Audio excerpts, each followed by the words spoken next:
14 और 15 मई की रात बोकारो के नावाडीह थाना क्षेत्र में हजारीबाग विष्णुगढ़ थाना क्षेत्र के सिरोई गांव के रहने वाले हेमलाल पंडित की गोली मारकर हत्या कर दी गई थी। जिस वक्त हेमलाल को गोली मारी गई थी उसी वक्त उसके पिता तुलसी पंडित भी क्रेटा गाड़ी में बैठे हुए थे। घटना के बाद बोकारो एसपी के द्वारा गठित बेरमो एसडीपीओ के द्वारा गठित एसआईटी की टीम ने 48 घंटे के अंदर मामले का उद्भेदन कर दिया। इस मामले में महिला चंपा देवी, उसके मित्र प्रकाश सिंह और शूटर डोमन राम और विकास कुमार को एक देशी पिस्तौल, एक देसी कट्टा और 6 जिंदा गोली के साथ अलग अलग जगह से गिरफ्तार किया गया है। बोकारो एसपी मनोज स्वर्गियारी ने बताया कि चंपा देवी के पति खगेश्वर पंडित की पिछली दुर्गा पूजा के नवमी के दिन मृत्यु हो गई थी। चंपा देवी को शक था कि ओझा गुनी का काम करने वाला हेमलाल पंडित के जादू टोना और जहर देने के कारण उसके पति की मौत हुई है। उसके बाद सही चंपा ने हेमलाल को ठिकाने लगाने के लिए काम शुरू कर दिया। उसने अपने मित्र धनबाद जमाडभा के रहने वाले प्रकाश सिंह से संपर्क किया। प्रकाश सिंह ने हेमलाल की हत्या के लिए डोमन राम और विकास कुमार को 3 लाख की सुपारी दी, जिसमें 2,35,000 विभिन्न माध्यमों से उन्हें देने का काम किया गया। कुछ दिन पूर्व हेमलाल को करने का प्रयास किया गया था, लेकिन शूटर सफल नहीं हुए थे। इसके बाद झाड़ फूंक करने की बात कहकर प्रकाश सिंह और डोमन ने हेमलाल के घर जाकर 5,000 रुपए देने का काम किया। झाड़ फूंक करने के लिए उसे नावाडीह बुलाने का काम किया। इस दौरान पिता पुत्र क्रेटा में सवार होकर नावाडीह पहुंचे। प्रकाश और डोमन ने रात में सुनसान जंगल ले जाने का काम किया। इसी दौरान डोमन और विकास कुमार ने देसी कट्टा और पिस्तौल के साथ गाड़ी में ही हेमलाल की गोली मारकर हत्या कर फरार हो गए। इस हत्याकांड में अन्य 2 आरोपी अभी फरार हैं। घटना के बाद नावाडीह थाने में जमकर तोड़फोड़ भी हुआ था। इसके बाद डुमरी विधायक जयराम महतो ने आकर मामले को शांत कराया था। बेरमो एसडीपीओ बीएन सिंह ने विधायक को 24 घंटे के अंदर मामले के खुलासा का भरोसा दिया था और इस मामले का 48 घंटे के अंदर खुलासा कर दिया गया। एक एसआईटी का गठन किया था, जिसमें SDPO Bermo, circle inspector Bermo, Nawadih थाना प्रभारी और अमित कुमार राय सब इंस्पेक्टर और सबकी एक टीम गठित कर दिया गया उसको उद्भेदन के लिए। और फाइनली ये उद्भेदन हो चुका है। इसमें मुख्य रूप से जो आरोपी था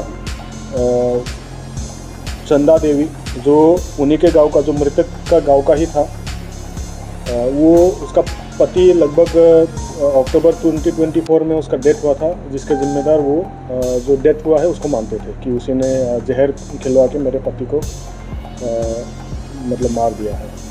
तो उस समय डर के वजह से वो पुलिस कंप्लेन नहीं किए थे और वही आदमी जिसका डेथ हुआ है वो डराए थे उनको, और तब से उनके मन में एक रिवेंज उसके मन में फैल रहा था। और उसने अपने दोस्त एक प्रकाश सिंह है जो साकिन केसवारी थाना सरिया गिरिडीह का है, उससे संपर्क किया, उसके साथ एक योजना बनाए।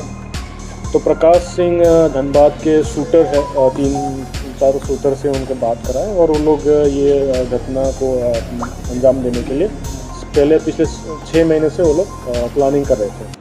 13 की दिन जब 13 आया पास में, तो ये लोग एक बार जहाँ पे उनका निवास स्थान था, जो मृतक है उनका निवास स्थान के अगल बगल में वो लोग अटेम्प्ट लिए थे, लेकिन वो क्योंकि लोग वहाँ पे बहुत था तो उस दिन वो लोग नहीं किए।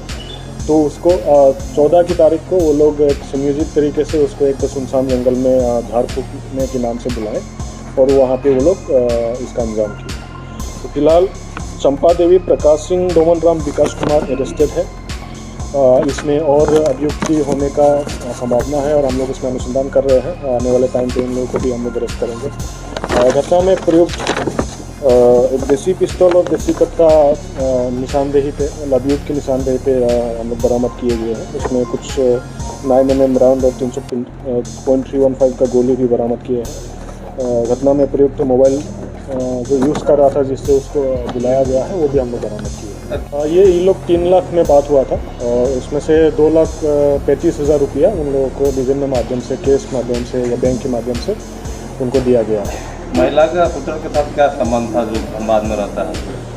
जो महिला था प्रकाश सिंह, उसका दोस्त था, और जब उसका पति का डेथ हुआ वही उन्होंने उसको पालन पोषण वगैरह, भरण पोषण वगैरह, बदले की भावना से सर इसको जान जी बदले की भावना से।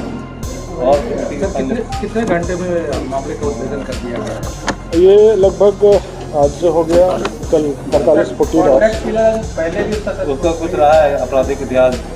जो शूटर वगैरह है, इन लोग का आपराधिक इतिहास है। हालांकि हम लोग का एग्जैक्ट फिगर अभी नहीं है, लेकिन जो हम लोग का प्रिलिमिनरी इन्वेस्टिगेशन है उसमें से दोमन राम का 4-5 कांडों में इन्वॉल्व होने का हम लोग है। और बाकी दोमन राम दागी भी है जो धनबाद क्षेत्र का है। ये जो मृतक है और जो मारने वाला है वो लोग हजारीबाग जिला का है, जो उसका दोस्त था वो गिरिडीह जिला का है, और जो शूटर है वो धनबाद का है। तो संजोग से बोकारो से कोई रिलेशनशिप नहीं था, बस इनका ये था कि सुनसान इलाका वो बोकारो हम लोग का क्षेत्र पर है और उसमें ये घटना हुआ।